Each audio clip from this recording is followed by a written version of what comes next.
When the holidays start to feel a bit repetitive, reach for a Sprite Winter Spiced Cranberry and put your twist on tradition. A bold cranberry and winter spice flavor fusion, Sprite Winter Spiced Cranberry is a refreshing way to shake things up this sipping season. And only for a limited time. Sprite. Obey your thirst. Every Who down in Who Newville liked the holidays a ton. But where to get great prices on gifts, they had no idea. None. They searched and they searched for great gifts under $25. Gifts for spouses and friends and even their toddlers. When suddenly one Who shouted, Walmart has what you want, knowing they have Lego, Tree Hut, and low prices to flaunt. So they enjoy the holiday season as Who's often do. Cheering and shouting, Walmart has incredible gifts. Who knew? Find gifts they'll love under $25 at Walmart.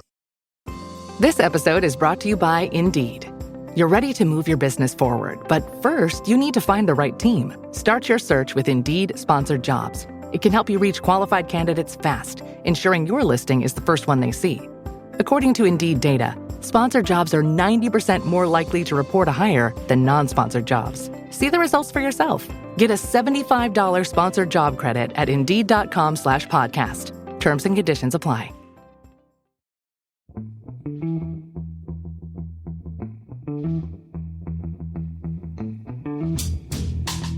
Hi, it's Kieran here. No producer guy, no Kevin. I've just done a little interview with Lisa Nandy, the Secretary of State for Digital, Culture, Media and Sport. And the reason why is that the Independent Football Regulator has additional powers which start on Friday the 12th of December. So we sort of did a bit of begging, and she kind of gave us a bit of time to talk us through it as to what this means.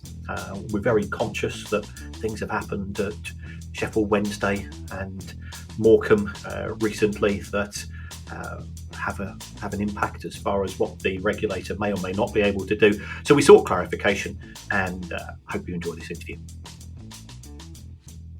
Hi Lisa, thanks so much for coming on the show. How are you feeling? We've the bill's been passed, the IFR's been passed. Is it feet up time now and smoking cigars? It's not, of course it's not. It's all systems go, but it's really exciting.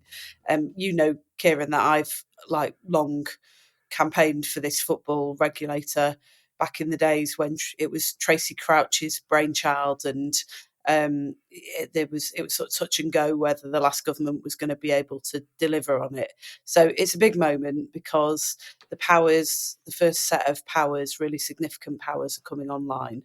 So we passed the bill in July, we appointed David Cogan in October, and he hasn't wasted any time. We've brought forward some of the powers that were meant to come in to force in May, and it means that from this week he will be able to look at owners where there are genuine concerns about whether they have got the best interests of the club at heart, and if necessary he'll be able to intervene as a last resort and step in and get rid of them. So that is a big step forward for fans, a big safeguard for fans, and it's really good news. Cool. I mean, the Premier League say, we've got our owners and directors test, and the EFL have said we've got similar. So the independent regulator has got this owners, directors and senior executive test. So that's coming into play from the 12th of December. What are the main differences? Does the regulator have additional powers? Can it do more than the existing football authorities, or is it broadly the same? Yeah, so it's broader. As you alluded to, it covers senior executives as well, and it also means that the regulator is going to be able to make sure that owners can't hide behind complex ownership structures. So if you've got somebody who is exerting significant influence over a club, and to all intents and purposes the regulator has grounds to believe that they are actually the owner, then they'll be able to investigate them as well. But I think the biggest difference is that this is on a statutory footing, by which I mean we've passed laws to allow the regulator to do this. So, if they need to talk to HMRC, if they need to talk to the security services, you'll have seen there's been an issue at Morecambe this week that involved the security services. It means that those doors will be open and the regulator will be able to get whatever information they need to be able to run those checks and make sure that the club is in good hands. The Premier League has said they're going to continue operating with their test, and of course that's up to them. That's their right. The EFL is unlikely to do so. I think they think that the owners and directors test that the regulator is going to run will be sufficient. So we won't see duplication in the EFL from the EFL, but I know that David Cogan and Richard Masters have been talking a lot, intend to work very closely together, because what we obviously want to avoid is a situation where owners are subjected to multiple tests. Absolutely. We were always very clear this has to be a light touch regime. You've got loads of good owners who come and buy Premier League and other clubs in the top 5 tiers, and we want to make sure that we make it as easy as possible for them. Great. I mean, we've got a few crisis clubs present, and you alluded to Morecambe. Just before we move on to them, Sheffield Wednesday, club's now in administration. It's been through a really tough time, for fans and suppliers and everybody connected with the club. So it's now in administration, and I think most people are quite positive that we will find a new owner. If Wednesday had not been in administration when the IFR came into power, would it have been able to do anything in terms of the position of Dejan Chansiri, who's now effectively the former owner? Yeah, that's exactly the sort of situation that the powers were designed to be able to deal with. So we don't envisage that the football regulator is going to get involved with every current owner, but where you've got a situation where, as you can imagine, I was talking to the fans and to local MPs almost daily over the last few months about what's happening at Sheffield Wednesday. There was a real concern that what effectively might happen is what nearly happened to us at Wigan, where you'd kind of time out in terms of players not being paid, players leaving, the assets being stripped out of the club, and HMLC in particular not being paid, which happened to us at Wigan as well. And then you could end up with the club just collapsing without anybody being able to step in to do anything about it. So I think although administration is awful, and I wouldn't wish it on anyone, we went through it in Wigan as well, but I think there was a bit of a sigh of relief when that happened, because it at least meant that there was an opportunity then to get a buyer in, sort out all those problems, and make sure that Sheffield Wednesday went on to thrive. But the regulator, of course, would have been able to step in at that moment where there were those serious concerns. Whether they do that, of course, is up to them. One of the things that we've been really careful about with the legislation is that it's not for government to decide who can and can't own a football club. We're letting football sort this out themselves, and the Independent Football Regulator is there to do that, to work with football to make sure that they can.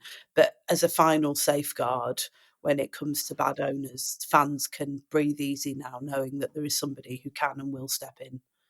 Yeah. I mean, as somebody that used to work in insolvency, I've never known an appointment of administrators to be welcomed by so many people, because it was by far, as an outside observer, it was by far the least worst option.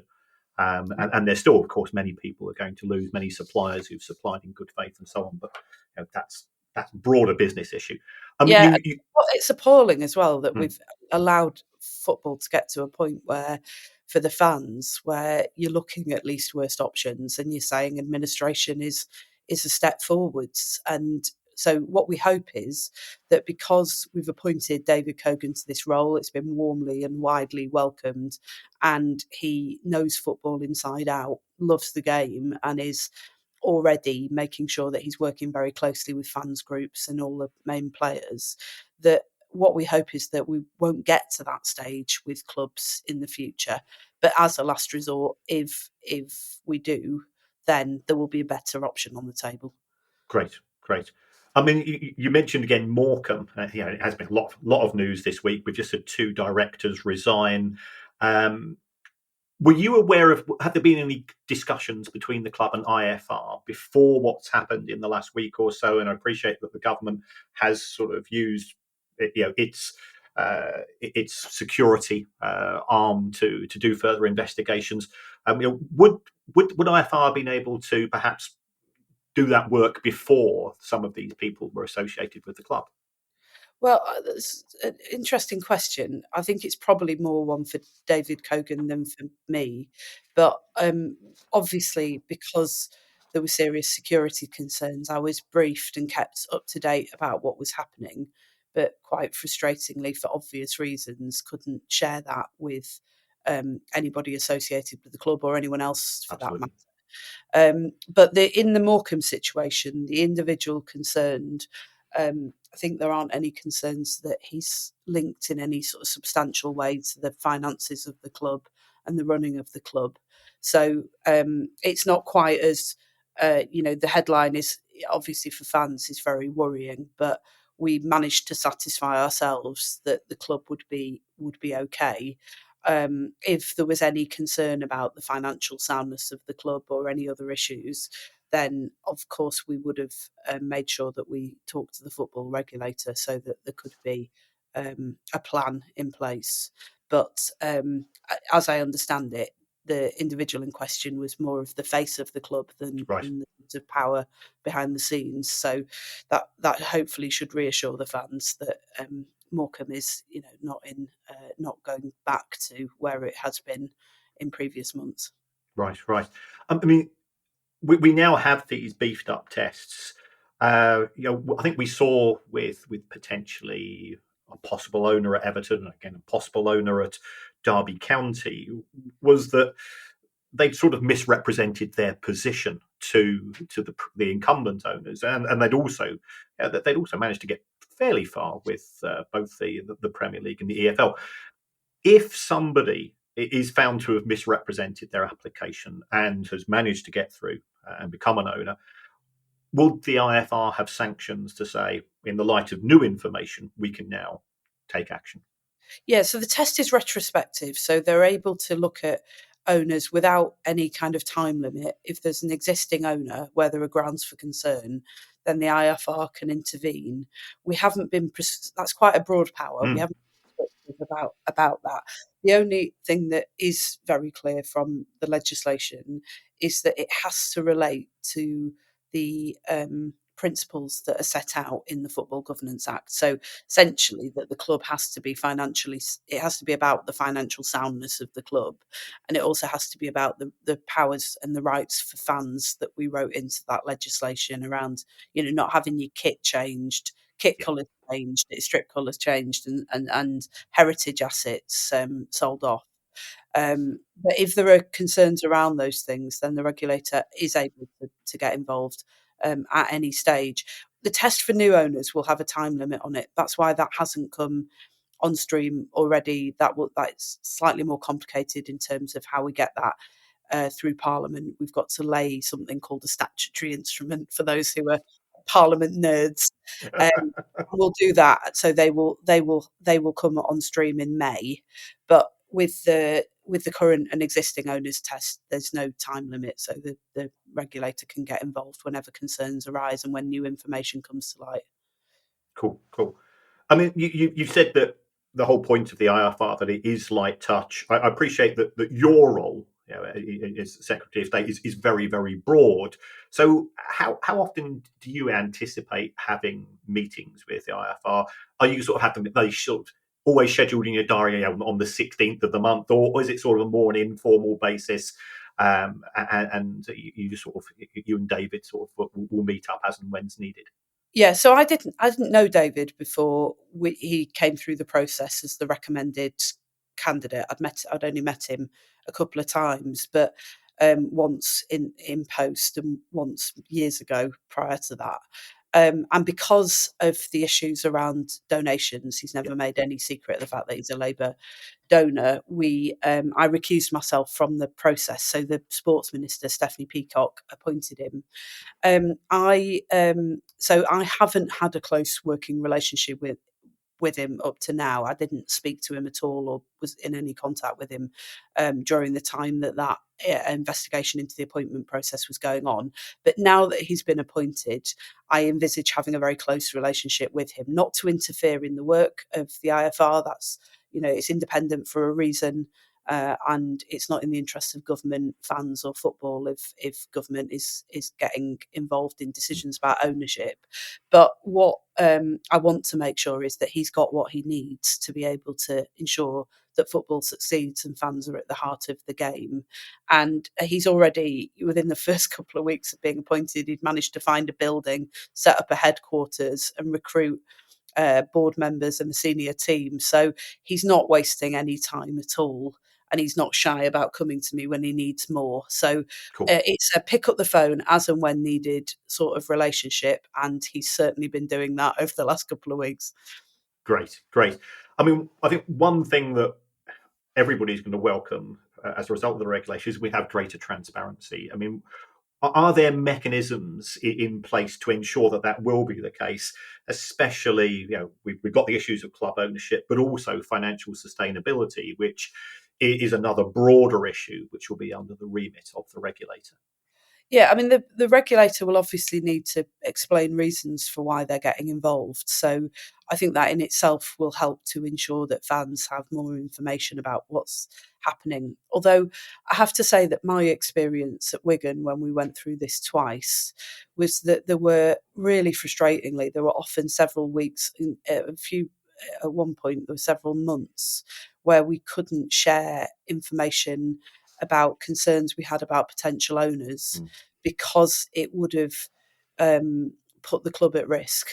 And so, those sort of moments are very, very frustrating for fans. What I hope is that when all of the powers are on stream and these powers kicking in this week, that will shorten these periods so that you don't have these delays for months. Like, just to give you an example, one of the problems we had in Wigan is that the administrators entered into an exclusivity period with potential buyers, and that dragged on for a really long time. Yeah, I remember. And so it left the fans with not just with no information, but actually all sorts of rubbish was flying around online.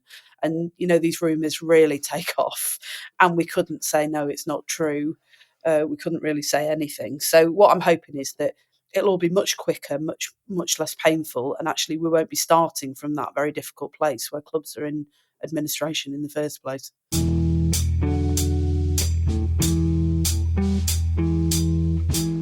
Get Popeye's Scary Good Freddy Fazbear Box with garlic palm tenders and cheesy bites with marinara sauce. Or try the deluxe box with the Cupcake Cup and a 20-ounce drink and see Five Nights at Freddy's 2, only in theaters. Love that chicken from Popeyes. Limited time at participating U.S. restaurants.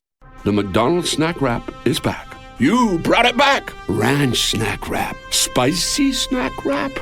You broke the internet for a snack. Snack Wrap is back. Ba-da-ba-ba-ba.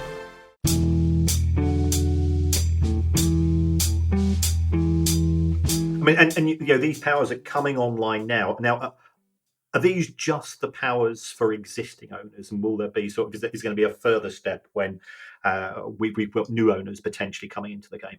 Yeah. So the tests for current owners kick in this week, and we decided to expedite that because I couldn't see a reason not to. And obviously, talking to Clive Betts, the local MP in Sheffield, and Lizzie Collins in Morecambe, I think there was a lot of anxiety that the regulator might be needed at some point. And I was just very acutely aware that there may be others coming down the line. And what we didn't want to do was delay a moment longer than we needed to. So we brought those powers forward. The powers for new owners will come in to force in May. So that will mean basically that every new owner, the IFR, the Independent Football Regulator, will look at them and make sure that they are fit, and then that will enable them to be granted a licence to compete in the top 5 tiers. There's other powers as well, as you'll remember from this long saga of the Football Governance Act. And just a couple of weeks ago, David published roadmap to regulation, which is on their website if fans want to have a look at it. But that just explains when all these powers will kick in and what they do. Brilliant, brilliant. I mean, you mentioned that roadmap, and I read an article with David Cogan I think it was in the Times with Martin Samuel. It looks as if he's instigated a system where the IFR has been in contact with many clubs since the Act was passed, and now that he's been appointed. It's fair to say that the Premier League was quite hostile during the passage of legislation. How would you describe relations now? Do you think it's sort of accepting? Do you think they're still trying to resist, or is everybody sort of realising we're all on the same track? So the Premier League executive, I think it's fair to say, were very, very opposed to the legislation, not the provisions around fans, but the system of regulation. But there were different views within the Premier League clubs themselves. So that, there was sort of, on one end, there were clubs like Manchester City and Nottingham Forest who were very supportive of what we were doing. And then there were other clubs that were deeply opposed.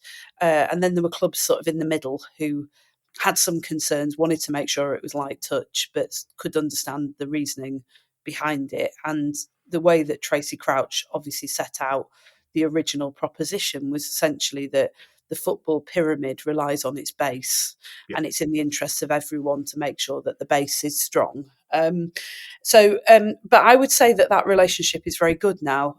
Certainly my relationship with the Premier League executive is very good. I've always been very supportive of what they do. They're one of the greatest exports this country has. And we're the best in the world at football. We light up the world. So really, really important to work with them, support them and protect them. But I would also say, and I don't want to put words in anybody's mouth, but I would also say that the relationship with David and them is very strong as well. I was really pleased that when Steph appointed him to the post, that the EFL, the Premier League, the fans groups, and across the board, everybody warmly welcomed the appointment. I don't know, I'm sort of new to football in the sense that I've been in politics a long time, but only really got very involved in football when Wigan Athletic was in trouble. It is far more political than politics. I thought I'd see it all until I got involved in football, and boy, do people have views. So I don't think I've ever seen the whole of football unite around an issue before. So it was really great to see, and I'm really, really optimistic that this is the moment where things will change for fans. Brilliant. Lisa, I know you've got a crazy busy schedule, so thanks so very much for popping on the show. We really appreciate it.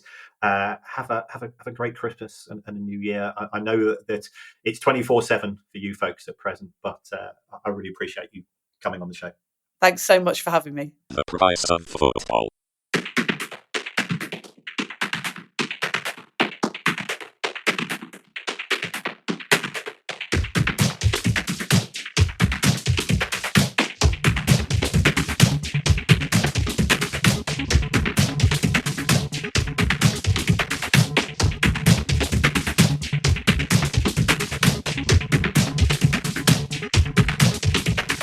The price of football.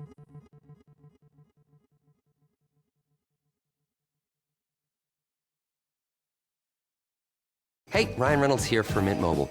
One of the perks about having 4 kids that you know about is actually getting a direct line to the big man up north. Mm-hmm. And this year, he wants you to know the best gift that you can give someone is the gift of Mint Mobile's unlimited wireless for $15 a month. Now, you don't even need to wrap it. Give it a try at mintmobile.com/switch. Upfront payment of $45 for 3-month plan equivalent to $15 per month required. New customer offer for first 3 months only. Speed slow after 35 gigabytes if network's busy. Taxes and fees extra. See mintmobile.com.